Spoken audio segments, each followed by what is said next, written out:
જંતર મંતરનો મુદ્દો તો ચર્ચામાં છે જ, પણ ગુજરાતીઓ માટે અત્યારે બીજો વિષય ચર્ચાનો વિષય બની ગયો છે. એ છે આપણા બધાના ગાયક કલાકાર આદિત્ય ગઢવી અને આમ આદમી પાર્ટીના ધારાસભ્ય ગોપાલ ઇટાલિયા. મુદ્દો કંઈક એવો છે કે સૌથી પહેલા આદિત્ય ગઢવી પોતાના પ્રોફાઇલ પર એક વિડીયો અપલોડ કરે છે.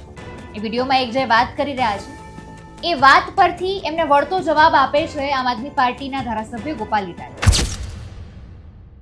નમસ્કાર, આપની સાથે હું આકાંક્ષા. તમે જોઈ રહ્યા છો રાજકોટ. જંતર મંતર પર અત્યારે જે પ્રોટેસ્ટના સમાચાર વહેતા થયા, હજુ પણ ત્યાંનું વાતાવરણ શાંત નથી થયું. શિક્ષણ મંત્રી ધર્મેન્દ્ર પ્રધાનના રાજીનામાની વાત થઈ અને અત્યારે સોશિયલ મીડિયા આખું છલોછલ છે એ સમાચારથી, કારણ કે બધા લોકો પોતપોતાની અલગ અલગ પ્રતિક્રિયાઓ આપી રહ્યા છે. તેની વચ્ચે આદિત્ય ગઢવી તેઓએ પણ એક વિડીયો અપલોડ કર્યો. એ વિડીયોમાં એ વાત કરે છે કે સતત એમને લોકોએ કહ્યું કે તમારા શું મંતવ્ય છે, તમે કઈ રીતે જોવો છો આ વિષયને, તમારા પોઈન્ટ ઓફ વ્યૂ રાખજો.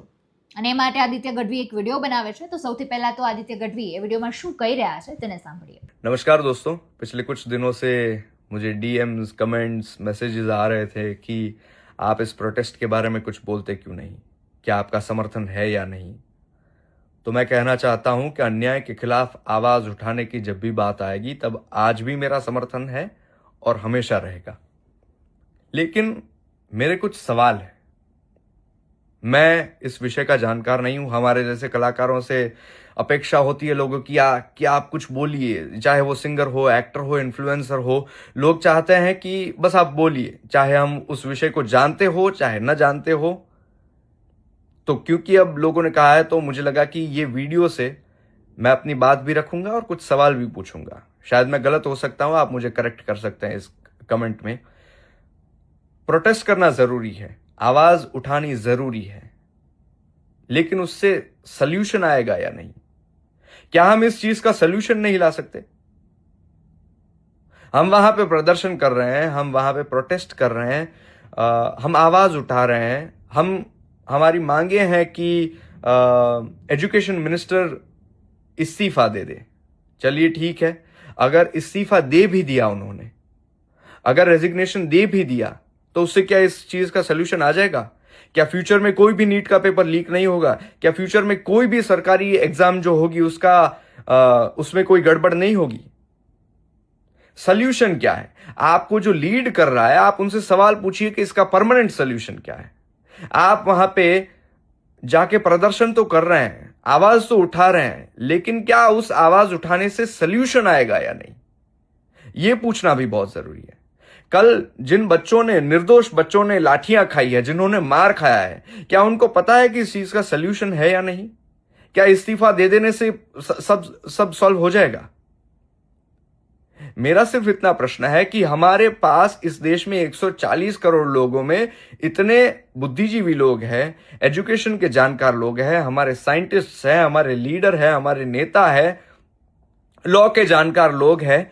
क्या उनकी कमिटी बने और वो इस चीज पे सोच के कोई ऐसा सोल्यूशन नहीं ला सकते कि आगे आने वाले भविष्य में सरकारी किसी भी परीक्षा में, इस देश में होने वाली किसी भी एग्जाम में ऐसी घटना फिर से ना हो?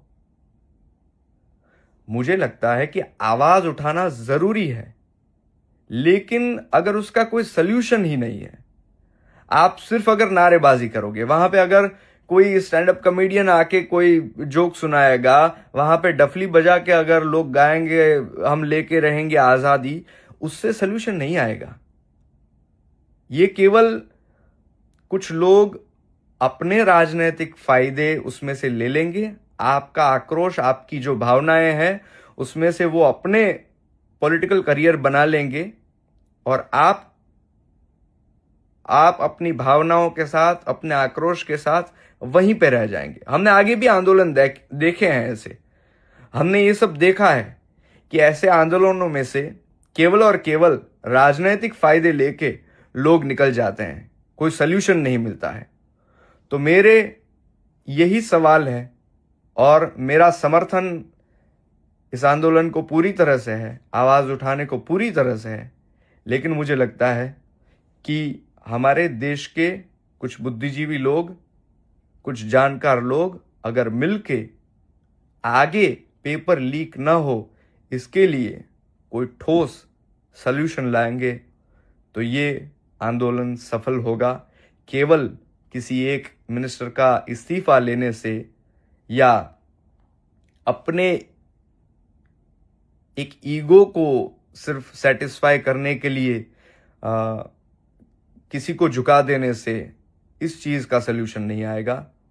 मेरा इसमें कोई किसी पार्टी को समर्थन या किसी पार्टी का विरोध या किसी पक्ष का समर्थन या किसी पक्ष का विरोध नहीं है। मुझे लगता है कि अगर देश को आगे बढ़ाना है तो हम अगर मंत्रियों के इस्तीफे लेते रहेंगे तो इससे देश कभी आगे नहीं बढ़ेगा। हमारे पास एक अधिकार है मत का, हम वोट देते हैं और सरकार अपनी चुनते हैं और उस सरकार को देश चलाने के लिए देते हैं। और अगर इस तरह से बार बार हम इस्तीफे लेते रहेंगे तो देश कभी आगे नहीं बढ़ पाएगा। तो आई विश एंड होप कि इस आंदोलन की सफलता केवल इस्तीफा लेने से नहीं आएगी, लेकिन કોઈ સોલ્યુશન દેને સે આएगी। જો કે આ વિડીયોમાં અત્યારે લોકો પણ એમને અલગ અલગ પ્રતિક્રિયા આપી રહ્યા છે। એમણે જે વાત કરી છે એ વાતને પણ અલગ અલગ દ્રષ્ટિકોણથી જોવામાં આવી રહ્યો છે। આ બધાની વચ્ચે એમને જે વિડીયો બનાવ્યો એ વિડીયોમાં વળતો જવાબ આપ્યો છે આમ આદમી પાર્ટીના ધારાસભ્ય ગોપાલ ઇટાલિયાએ। તેમણે શું કહ્યું છે આદિત્ય ગઢવીને, તેમણે શું વળતો જવાબ આપ્યો છે તેને સાંભળીએ। ગોતી લ્યો એવો કોણ છે પ્રવાસી એને તમે ગોતી લ્યો।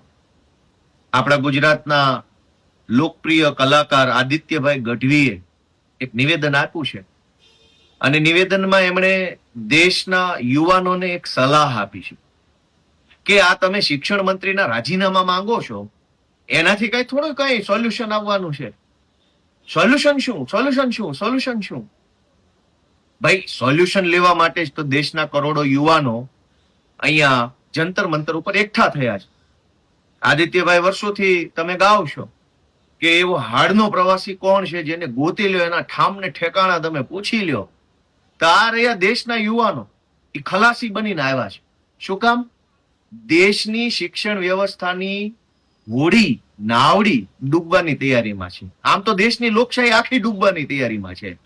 હવે આ હાડના પ્રવાસી બધા દેશભરના યુવાનો ભેગા થયા છે, ખલાસી બનીને આવ્યા છે કે આ જે દેશની લોકશાહીની નાવડી ડૂબવાની તૈયારીમાં છે, દેશની શિક્ષણ વ્યવસ્થાની નાવડી જે ડૂબવાની તૈયારીમાં છે, એને જરાક હલેસો મારી અને પાટે ચડાવી એવી તૈયારીમાં ભેગા થયા છે। દોસ્તો, આદિત્યભાઈ એવું કીધું કે આનું સોલ્યુશન શું? શિક્ષણ મંત્રી રાજીનામું આપે એનાથી કઈ નીટની પરીક્ષાના પેપર લીક થવાનું થોડું બંધ થશે? પેપર લીક થવાનું બંધ થાય, બંધ ન થાય, પણ જવાબદારી તો નક્કી થાય। આપણી સોસાયટીની અંદર એક વખત ચોરી થાય, 2 વખત ચોરી થાય, 4 વખત ચોરી થાય, પછી કોઈ તો સોસાયટીના ચોકીદારને પૂછશે ને કે બાપા, કાકા, ભાઈ, તમને ચોકીદાર તરીકેનો પગાર આપીએ છીએ, આ ગેટ ઉપર બેસાડ્યા છે, નાઇટ શિફ્ટમાં તમને જવાબદારી સોંપી છે સોસાયટીની ચોકી કરવાની, તો કેમ ચોરીઓ થાય છે વારંવાર? અને પછી સોસાયટીમાં વારંવાર ચોરી થાય તો સોસાયટી એક ચોકીદાર તો બદલે છે કમસે કમ।